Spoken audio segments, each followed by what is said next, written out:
오늘 6분의 장로님들이 원로 장로님으로 초대되셨습니다. 지금까지 장로라는 무거운 십자가를 잘 감당해 오셨습니다.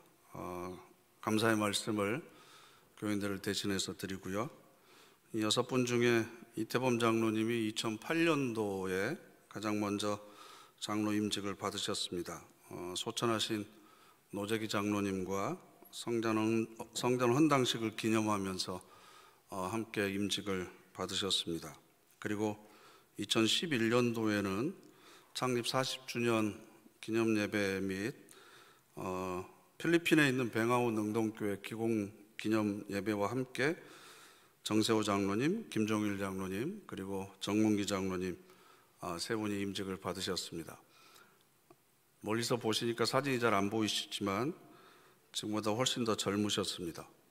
그리고 2014년도에 김영호 장로님, 강기원 장로님, 김상권 장로님이 2014년도에 임직을 하셨습니다. 이때 김대훈 원로 장로님과 백남현 장로님도 함께 임직하셨습니다. 그러니까 6분 중에서 길게는 15년, 짧게는 8년 동안의 시간을 장로로서 섬기며 보내셨습니다. 이 시간 동안에 행복하고 의미 있고 보람 있는 일도 많이 있었겠지만 또 못지않게 복잡하고 번거롭고 피곤하고 또 갈등과 같은 어려운 문제들이 많이 있었을 것이라고 저는 생각을 합니다. 강기원 장로님 오늘 마지막 기도하셨고 또 이태범 장로님이 대신해서 대표해서 인사를 하셨지만 후회와 반성과 아쉬움이 많이 남아 있습니다. 그러나 그럼에도 불구하고 하나님께서 우리에게 맡겨주신 직분은 저는 천사도 흠모할 만한 직분이라고 표현을 합니다. 왜냐하면 하늘나라에 있는 천사도 그리스도의 몸된 교회를 수고하며 땀 흘리며 섬길 수 있는 기회가 없기 때문에 그렇습니다. 한 사람의 영혼을 그리스도 안으로 초청을 하고 그 영혼이 믿음의 장성한 분량에 이르기까지 눈물로 섬기고 기도하는 일들은 천사들이 할 수 있는 일들이 아닙니다. 오직 이 땅을 살아가는 우리들에게만 주어진 기회이기 때문에 이 하나님께서 허락하신 직분은 천사도 흠모할 만한 소중한 직분들입니다. 그런데 이런 직분을, 그렇게 귀중한 직분을 우리에게 주셨으면 감격과 기쁨과 행복한 일들로 채워져도 끝까지 잘 감당할까 말까 한데 왜 이렇게 어려운 일들이 많은지 잘 모르겠습니다. 자존심 상하고 때로는 오해를 당하기도 하고 그래서 억울하기도 하고 진심이 서로 통하지 않아서 서운하기도 하고 그러면서 아마 언제든지 내려놓고 싶은 생각을 수십 번 하시면서 아마 이 자리까지 오셨을 겁니다. 지금 우리가 한 해의 매듭을 묶고 있는 12월 셋째 주를 보내고 있습니다. 또 6분의 장로님들은 본인 인생의 사역의 매듭을 묶는 시간을 우리가 함께 보내고 있습니다. 그럴 때마다 제가 드는 생각은 뭐냐 그러면 왜 하나님께서는 우리의 인생의 길을 이렇게 복잡하고 어렵게 만드시는가? 천사도 흠모할 만한 귀한 직분을 주셨으면 천사도 부러워할 만큼 기쁘고 행복한 일들로 우리들의 삶을 채워주시지 왜 이렇게 직분을 맡지 않는 사람들보다 더 많이 고민해야 되고 더 많이 아파야 되고 더 많이 기도하는 시간을 우리가 가져야만 되는가? 여러분 1년 동안 살아온 날들도 한번 돌아보십시오. 하나님 나라와 의를 위해서 더 고귀한 가치를 위해서 여러분들의 삶을 사용하고 싶은 생각이 다 있으시잖아요. 그런데 당장 먹고 살 일이 발등에 불처럼 떨어져 있고 자식 문제는 내가 하늘나라 가야 끝날지 걱정이 계속 끊어지지 않고 내 몸의 건강도 여전히 불안하고 그나마 정신 차려서 하나님의 일을 좀 붙들고 해보려고 해도 왜 그렇게 걸리적거리는 사람들은 많은지, 내 감정과 자존심을 상하게 하는 사람들은 왜 그렇게 많은지, 그래서 에라 모르겠다, 예배만 드리고 다니자. 그럼에도 불구하고 왜 이렇게 또 마음은 불편한지, 신앙생활 한다는 게 왜 이렇게 성가시고 불편하고 구차하고 어렵고 힘든 일들만 계속되고 있는지, 해마다 성탄을 앞두고 있는데 정말 온전하게 마음 편하게 아무런 걱정 없이 여기에만 집중해서 기뻐할 수 있는 그런 성탄은 언제나 한번 맞아보긴 할 수 있는지 그런 생각이 드는 요즘인 것 같습니다. 그래서 이번 주 내내 저도 연말이라 마음이 좀 복잡하고 힘들어서 설교 준비하기가 굉장히 힘든 거예요. 그래서 교회 여기저기를 어슬렁거리기도 하고 책상 앞에 한참이나 앉아있기도 했는데 갑자기 이런 생각이 들더라고요. 하나님이 우리 교우들한테 하실 말씀이 있으시면 직접 하시면 되지, 그 뭐하러 나 같은 사람 목사로 세워서 이렇게 골치 아프게 고민하게 만들고 속타게 만들고 이렇게 애끓는 일들을 계속해서 반복하실까? 그러니까 하나님도 답답하실 거고 저도 힘들고 좀 편한 길이 없을까? 이런 생각도 좀 해봤습니다. 그러다 보니까 누가복음에 있는 이 예수님의 탄생에 관한 이야기가 새롭게 보이는 거죠. 예수님의 탄생에 관한 이야기가 누가복음 1장과 2장에 비교적 상세하게 기록되어 있는데 여러분들이 한번 관심을 가지고 읽어보세요. 먼저 천사가 가브리엘이 등장을 합니다. 그래서 사가랴라고 하는 제사장에게 예언을 하고 그 아내인 엘리사벳에게 세례 요한이 태어날 것이다. 그는 그리스도의 길을 예비할 자다. 뭐 예언을 합니다. 그리고 또 마리아에게 나타나서 아직 시집도 안 간 처녀에게 너가 잉태할 것이다 라고 하는 청천벽력 같은 그런 소리를 합니다. 그리고 나서 예수님을 잉태하고 예수님이 출생을 합니다. 그런데 출생을 하는 과정도 여러 가지 우여곡절들이 있죠. 갑자기 국가에서 인구조사를 한다고 그러니까 다시 고향으로 돌아가야 되고, 베들레헴으로 갔더니 잠잘 곳이 없어서 말구유에서, 그러니까 좋게 얘기해서 말구유지, 이게 말밥통이잖아요. 그 말밥통에 들어가서 예수님이 태어나시고, 동방박사가 이상한 별을 따라서 오다가 그냥 오면 되지, 왜 또 헤롯 왕한테 들려가지고 이 동네에서 왕이 태어난다고 그러는데 혹시 못 들으셨습니까?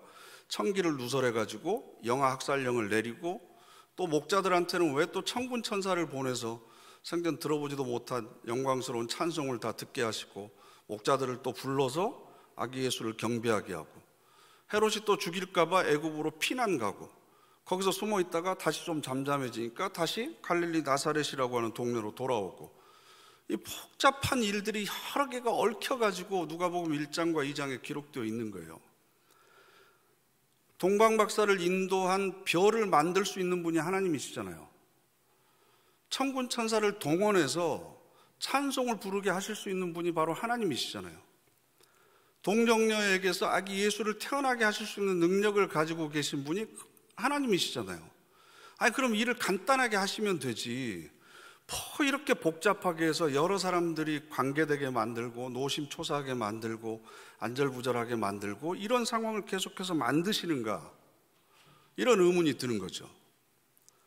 우리가 신앙생활하면서 가지고 있는 고정관념 중에 고쳐야 될 것 중에 하나가 뭐냐 그러면요, 하나님이 나를 도와주시고 하나님이 나에게 복 주시고 하나님이 내 기도를 응답해 주시기만 하면 내 앞에 있는 모든 문제와 어려움들과 기도의 제목들이 한순간에 쫙 풀릴 것이다, 모든 것이 깨끗하게 정리될 것이다 라고 하는 그런 막연한 기대를 가지고 있습니다. 내가 지금도 어려움 가운데 있고 끝이 보이지 않는 시련의 터널을 지나고 있고 끝이 보이지 않는 사망의 음침한 골짜기 가운데 있는 건 하나님이 나한테 지금 관심을 안 가지고 계셔서 그렇지, 나를 흘낏 쳐다보기만 하셔도, 손끝 하나만 움직이기만 하셔도 내 모든 일들은 다 깨끗하게 풀릴 거다. 그러니까 하나님께서 나에게 관심을 갖도록 하기 위해서 내가 어떻게 해야 될까? 그래서 열심히 봉사하고 신앙생활하고 충성해야 되겠다. 그러다 보니까 우리들 대부분의 신앙생활은 하나님에 대한 원망과 서러움과 억울함, 때로는 분노로 가득 차 있습니다. 여러분들이 기도하고 있는 내용들을 한번 전부 돌아보세요. 하나님이 내 진심을 몰라줘서 나에게 이런 일 생기고 있는 것 아닙니까? 하나님이 조금만 더 관심을 가져주시면 내가 왜 이런 일을 겪어야만 됩니까? 모든 것이 다 하나님의 무관심이고 하나님의 사랑이 부족해서고 하나님의 팔이 짧아져서 내가 지금 이런 일들을 당하고 있다라고 생각합니다. 그런데 여러분, 예수님이 태어나시게 된 이 과정을 다시 한번 봐보세요. 얼마나 복잡합니까? 하나님이 자신의 독생자 예수를 이 땅에 보내시는 겁니다. 우리가 만약 우리의 자녀들을 어디 여행 보낸다고 생각해 보세요. 우리 집과 멀리 떨어진 곳에 그 학교로 우리 자녀들을 보낸다고 생각해 보세요. 그러면 이렇게 보내겠습니까? 철저하게 준비하고 계산하는 거죠. 하나님도 마찬가지입니다. 구약시대 때부터 예언자들을 통해서 미리 예언을 하십니다. 그 예언들이 한치 오차도 없이 이루어지도록 바로 그때 동방박사를 보내고 바로 그때 목자들을 보냅니다.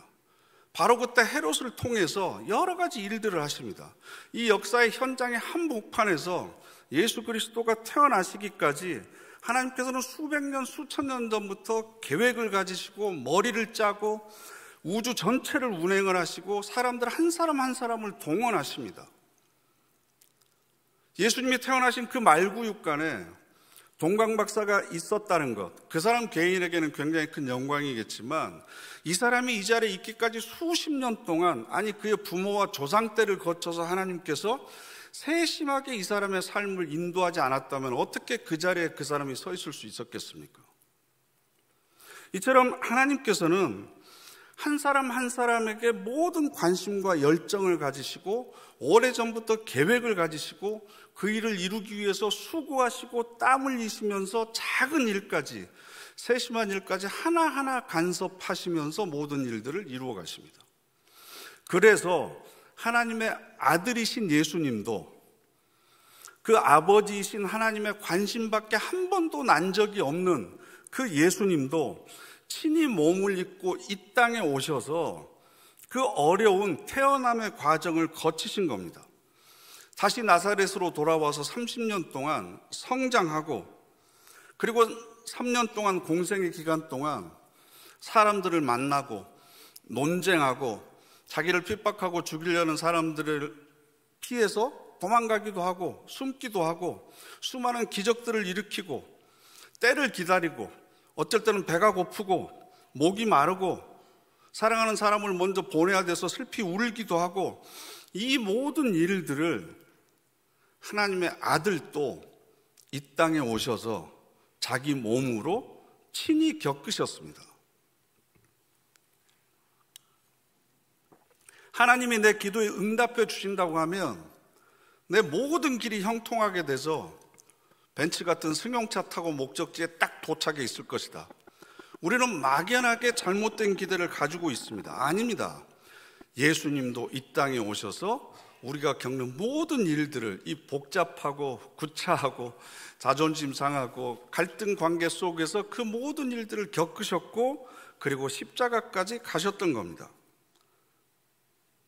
우리 모두에게도 마찬가지로 땀을 흘려야 되고 숨이 가쁠 때도 있고 때로는 자리에 앉아서 다시 힘을 회복할 때까지 쉬어야 될 때도 있습니다. 우리의 기쁨은 길의 편안함에 있는 것이 아니라 우리가 가려고 하는 목적지가 얼마나 가치 있고 의미 있느냐, 이게 사실은 우리 기쁨이 돼야 되는데 우리는 내가 가는 길이 얼마나 편안한가 이것에만 관심을 가지고 있는 거예요. 그 사극을 주제로 한, 옛날의 역사를 주제로 한 드라마나 영화를 보시면 사형 집행장에 죄수를 끌고 가잖아요. 그러면 사형수를 어디에다 태우냐 그러면 소가 끄는 달구지에다가 태워요. 그럼 보셨죠? 그러면 누가 소를 끌고 갑니까? 창을 들고 포졸이 끌고 갑니다. 목적지까지 가는데 사형수가 편합니까? 포졸이 편합니까? 이해가 안 되세요? 목적지까지 가는데 사형수가 편하게 가는 거예요? 포졸이 편하게 가는 거예요? 아침마다 집에서 우유 드시는 분하고 우유 배달하는 분하고 누가 더 고달픕니까? 근데 집에서 배달해주는 우유 먹는 분하고 우유를 새벽마다 배달하는 분하고 누가 더 건강하겠습니까?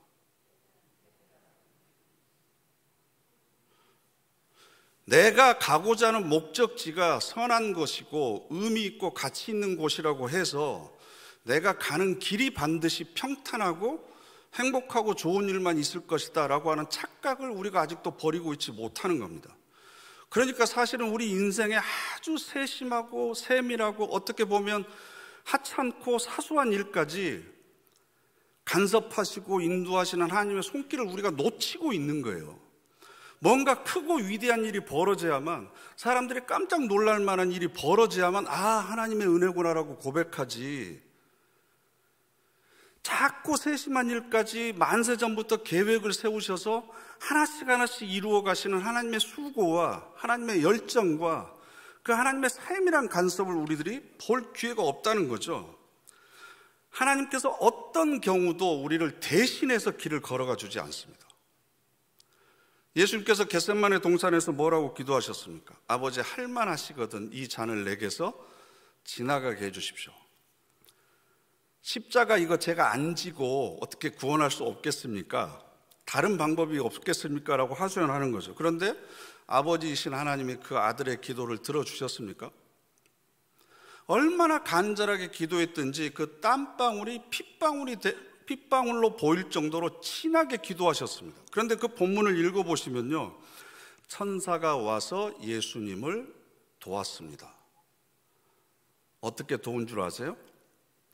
예수님이 힘드시니까 2시간만 저기 가서 주무시고 오십시오. 제가 대신 기도하겠습니다. 이렇게 도왔습니까? 아닙니다. 땀방울이 핏방울이 되어 떨어지도록, 땀을 흘리도록 도왔지, 너무 힘들고 지쳐서 그 기도의 자리를 포기할까봐, 마저 기도의 분량을 채우지 못할까봐 옆에서 기도하도록 도왔지, 기도를 대신해 주거나 기도할 일이 없도록 만들지는 않았습니다. 이게 하나님께서 자신의 아들인 예수님에게도 그렇게 하셨습니다. 그런데 우리는 여전히 하나님, 제가 이렇게 헌신하고 봉사하니까 기도할 일 없게 해주세요. 남들처럼 울고불고 갈 일 없게 해주세요. 그냥 마음 편하게 목적지에 어느 날 눈 떠보니까 도착하게 해주세요. 라고 하는 이런 막연한 환상을 가지고 있는 겁니다. 예수님이 십자가까지 걸어가신 길을 한번 생각을 해보십시오. 태어나실 때부터 십자가까지 수없이 많은 난관을 헤치고 가셨습니다. 마찬가지로 우리도 그렇게 하나님께서는 다루시고 인도해 가실 겁니다. 오늘 원로 장로님으로 추대받으신 분들도 지나온 사역의 날들을 돌이켜보시면 후회와 반성과 아쉬움들이 많이 남을 겁니다. 그런데 원래 우리가 가는 길이 그런 길입니다. 우리 육체로는 자랑할 것이 없도록 하나님께서는 우리에게 직분을 주셔서 더 많이 한계에 부딪히게 하시고 더 많이 깨지게 하시고, 그래서 내 연약함과 내 부족함과 내 어리석음을 더 깊이 깨닫도록 하십니다. 왜? 그래야만 우리가 겸손해질 수 있으니까. 시무장로로서의 사역을 하는 동안 얼마나 많은 성과를 냈는지, 얼마나 위대한 업적을 남겼는지 그게 중요한 것이 아니고, 얼마나 하나님을 의지하는 겸손한 사람으로 내가 더 성숙했는지, 내 연약함과 어리석음까지도 합력해서 선을 이루어 가시는 하나님의 의지와 내 부족함까지도 합력해서 선을 만들어 가시는 하나님의 그 열심과 그 수고하심이 얼마나 위대한 것인지를 배우셨다면 여러분들은 성공적으로 이 길을 걸어오신 겁니다.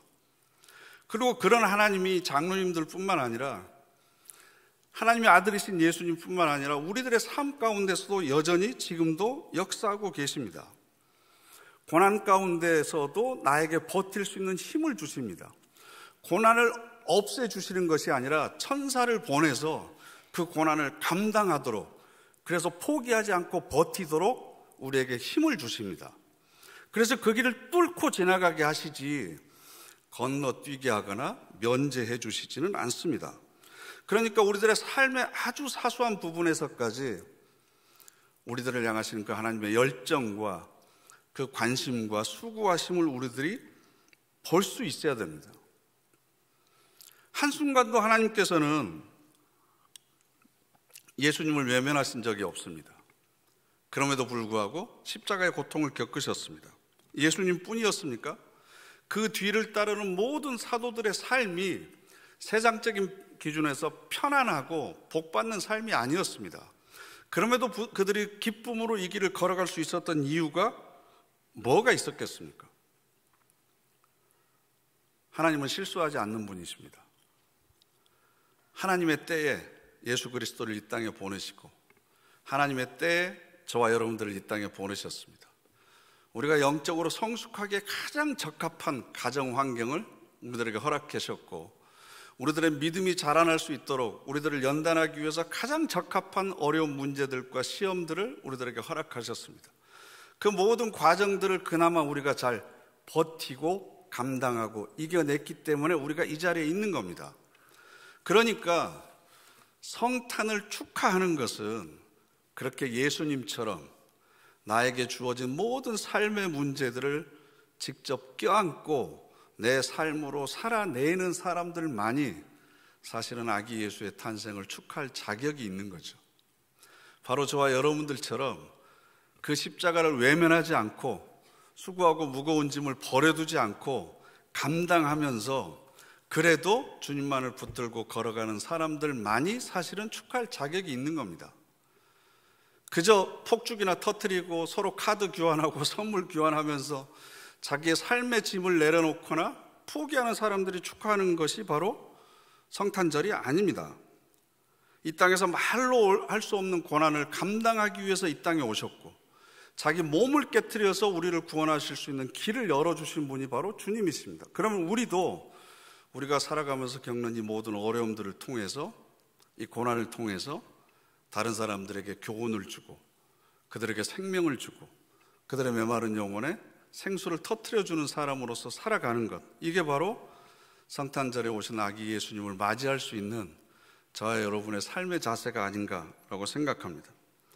여러분, 우리가 목적지에 도착하게 되면 우리가 기대했던 것보다 훨씬 더 큰 상급으로 하나님께서는 우리에게 주실 겁니다.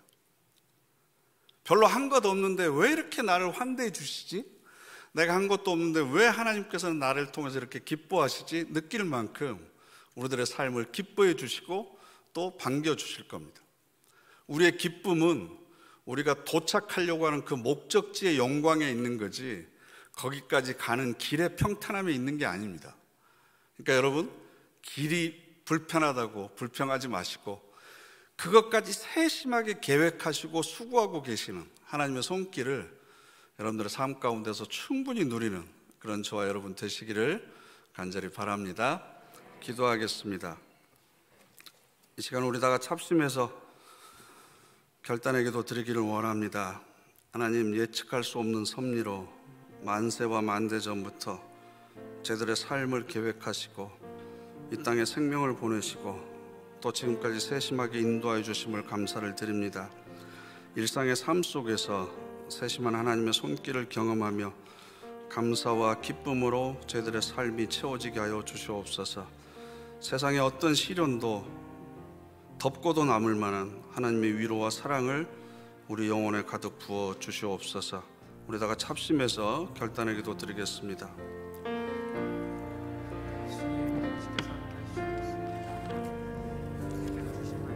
거룩하신 하나님, 저희들의 삶 가운데 임마누엘로 임재해 주시옵소서. 온전히 찾아와 주셔서 저희들의 수고와 아픔을 하나님 들어주시고 그 손길로 치유하여 주시고 회복시켜 주시옵소서.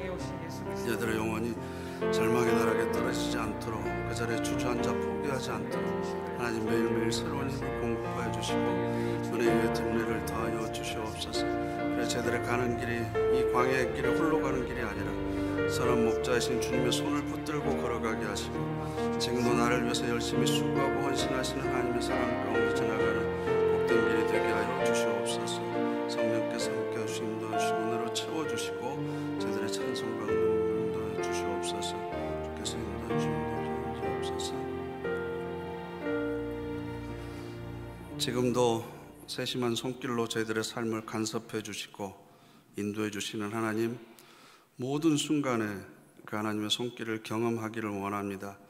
그래서 저희들을 다루시고 빚어가시고 마침내 완성시키실 그 하나님의 손길에 모든 삶을 맡기고 의지하기를 원합니다.